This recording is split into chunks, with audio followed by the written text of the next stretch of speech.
আজকে আমাদের বাচ্চাতে মাশাআল্লাহ সবচেয়ে অনেক রান্না করা হয়।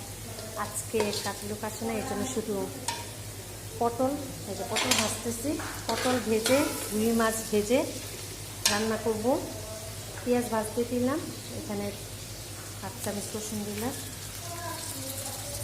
1 চামচ আদা দিলাম, মশলাটা কষিয়ে তারপর আমি আজকে পটলটা রান্না করব। আর শুটকি রান্না করা দাদা আজকে একদম নর্মাল খাবার। পটল ভাজা হয়ে গেছে, পটলটা ভেজে রেখেছি, এখন মাছ ভাজতেছি, রুই মাছ ভাজবো। আর এখানে তো আমি আদা বাটা রসুন বাটা দিয়েছি 1/2 চামচ করে, অল্প একটু গরম পানি দিয়ে এখন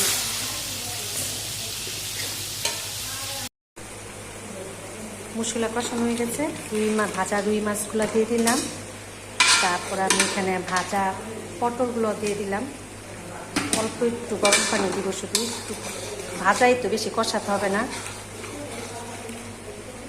কষানো হয়ে যাচ্ছে, আমি এখানে গরম পানি ছিল, অল্প একটু গরম পানি দিচ্ছি, যে বেশি দিব না,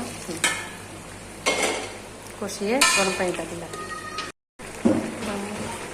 চিচিটা দিচ্ছি, তরকারি হয়ে গেছে, কাঁচামরিচটা দিচ্ছি, ধনিয়া পাতা দিয়ে নামিয়ে ফেলবো। আমার রান্না শেষ। পটল রুই মাছ দিয়ে পটল মাছ দিয়ে পটল রান্না করলাম, পটল ভেজে রুই মাছ দিয়ে।